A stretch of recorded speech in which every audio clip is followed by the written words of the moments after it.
Olá, amigos. Tudo bem com vocês? Que a graça de Deus, a bênção, esteja abundante sobre a vida de vocês. Milagres existem. Em um certo tempo da minha vida, devido a incompatibilidades e conflitos em relação à entidade que se diz representante do reino dos céus aqui na terra, em observar conflitos e incompatibilidade em relação a esta entidade, a igreja, à luz das orientações da Bíblia Sagrada, eu praticamente quase me tornei cético. Quase me dei a desacreditar em Bíblia e em tudo que existe da Sagrada Escritura. Mas por quê?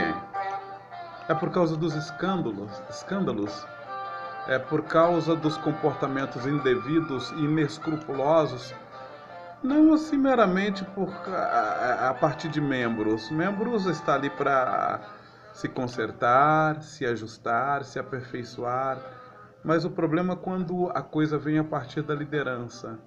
Aquele comportamento que você como membro não faz por temer a Deus e entender que a Bíblia orienta que aquilo é pecado, que aquele comportamento é transgressão à lei de Deus. E exatamente aquele que deveria ser exemplo e modelo para você, não só faz aquela transgressão, como aprova e às vezes faz pior. E isso me deixou bastante preocupado. Consegui perceber que de repente eu poderia estar sendo uma vítima da grande massa de manobra religiosas no planeta. Comecei a imaginar, quem sabe a Bíblia Sagrada pode ser um grande conto de fábulas que os judeus lançaram e deu certo, colou. Como assim acontece com o islamismo, mais de 1 bilhão de seguidores no mundo, né? Assim acontece com o hinduísmo, com o budismo. Quem sabe a Bíblia é simplesmente mais um deles.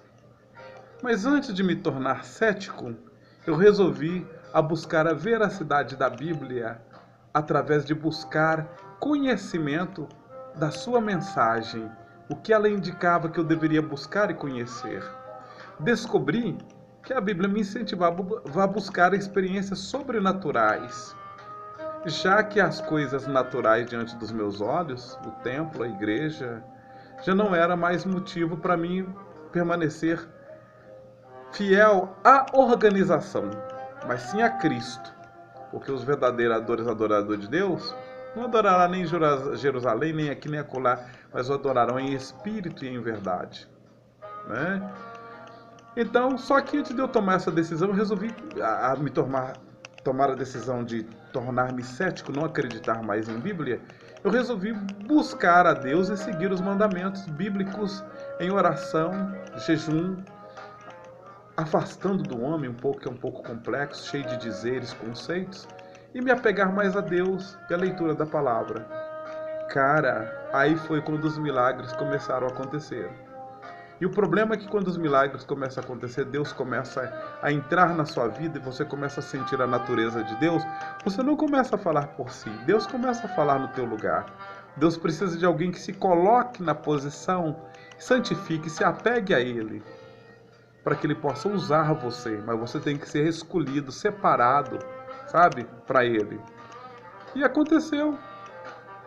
E com isso, certa vez eu fui levado ao céu por um anjo, na cidade maravilhosa, toda de ouro, brilho, glória. Eu caí de joelhos, chorando, de rosto no chão naquela cidade, dizendo: eu não sou digno de estar aqui, eu não mereço estar aqui, porque a glória era muito grande.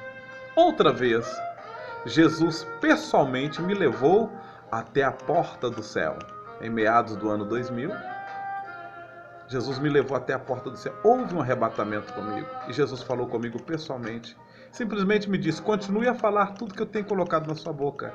E pode dizer para aqueles que não aceitarem que a sentença de juízo já está lavrada aqui no céu. Também vi em uma visão a estrutura espiritual de uma igreja que eu tinha muita dúvida sobre o comportamento e o vínculo dela com Deus. Jesus me mostrou em visão toda a estrutura, desde o presidente até os presbíteros e todo o corpo administrativo de liderança da igreja. Também encontrei com Bob Marley em uma êxtase. Só que eu recusei acreditar. Eu sabia que eu tinha encontrado, mas achei que haveria um conflito devido ao fato de eu não saber que Bob Marley tinha morrido evangélico, crente. 6 meses antes da sua morte, ele aceitou Jesus Cristo e confessou Jesus Cristo como Salvador, molhou o chão da igreja todinho chorando durante 45 minutos, disse: Jesus Cristo, Jesus meu Senhor, Jesus meu Salvador, e confessou para aquele que o batizava que Haile Selassie não era o Cristo, e sim o de Israel, que foi morto na cruz. Então eu admito que eu tenha realmente encontrado com Bob Marley, até porque as palavras foram ótimas, lindas, e tem a ver com uma outra visão que Deus me deu, o ato da televisão e do adultério. Tá? Eu falei com Bob Marley sim. Hoje eu acredito, por isso que me intrigou muito, que eu não concordava ter falado, que eu achava que ele tinha morrido em uma linha do Rastafari, de outra coisa que não tinha nada a ver com Deus. Não, ele aceitou Jesus da Bíblia. Bob Marley morreu crente. Eu tive um encontro com Bob Marley. Nos meus vídeos fala sobre isso. Os discípulos tiveram encontro com Moisés, com Elias, tiveram uma êxtase. Isso foi privilégio, foi privilégio. Foi que Deus quis fazer uma gracinha para eles. E aconteceu comigo. Já tive com Jesus e já tive com Bob Marley. É fato. Você tem todo o direito de não acreditar. E eu tenho todo o direito de manifestar o que aconteceu comigo de forma verídica. Sou privilegiado. Se você não foi, siga os mesmos passos, obedecendo a Cristo e querendo servir a Deus verdadeiramente. Mas aqui você tem que peitar o mundo. O evangelho genuíno e puro tem que ser pregado através da tua boca. Não tenha uma instituição. Como diz Pedro, o apóstolo de Cristo, mais vale obedecer a Deus do que aos homens. Tá? Outro milagre. Profetizei com exatidão para um pastor e disse: em 8 dias Deus começa a tratar com você. E cumpriu. E um outro pastor que a esposa tinha problema de loucura, louca, assustava o bairro, a vizinhança toda, meses, louca. Eu disse para aquele outro pastor, falei: em 5 dias Deus resolve o teu problema. Deus vai fazer alguma coisa. No 3º dia, Deus recuperou a esposa daquele pastor. Profetizei com exatidão. A Bíblia em Jeremias capítulo 28, versículo 9, diz que será reconhecido como profeta verdadeiro aquele que cumprira a profecia. Caso contrário, é falso profeta. E o profeta é obrigado a dar prova sobrenatural para provar que aquela profecia é verdadeira. Ah, é Deus que está falando? É profecia? É. Então que prova que eu tenho? A prova tem que ser sobrenatural. Tá? Isso aconteceu quando eu disse, ó, em 8 dias. Quando eu disse, em 5 dias. E aconteceram. Muito bem, eu vi Satanás com os meus olhos abertos do jeito que estou vendo vocês. Da altura de um poste, um monstro enorme. Não só vi, como Deus me fez saber qual era o pensamento e o raciocínio dele. Anunciei o Evangelho de Cristo para um jovem bonito, lindo, maravilhoso, trabalhador, honesto, que sofria com uma úlcera, já estava desfalecido, não havia médico nem medicamento que resolvia o problema dele. Após anunciar a cura que Jesus Cristo curava, ele aceitou Jesus e foi curado, não dependeu mais de medicamento. E conta o testemunho até hoje. É pastor, é presbítero da Assembleia de Deus. Teve um outro jovem que sofria com úlcera e demônios, eu o expulsei, onde nenhum dos pastores da região da local conseguiram expulsar. Eu cheguei e expulsei pela misericórdia de Deus. Outro milagre. E nesse expulsão, houve um estouro enorme quando o diabo saiu e disse, saia! Pum! Do lado de fora da casa, houve um estouro enorme, uma caatinga de enxofre, e o céu que estava limpo e estrelado choveu na hora, como se um cano tivesse estourado. Pum!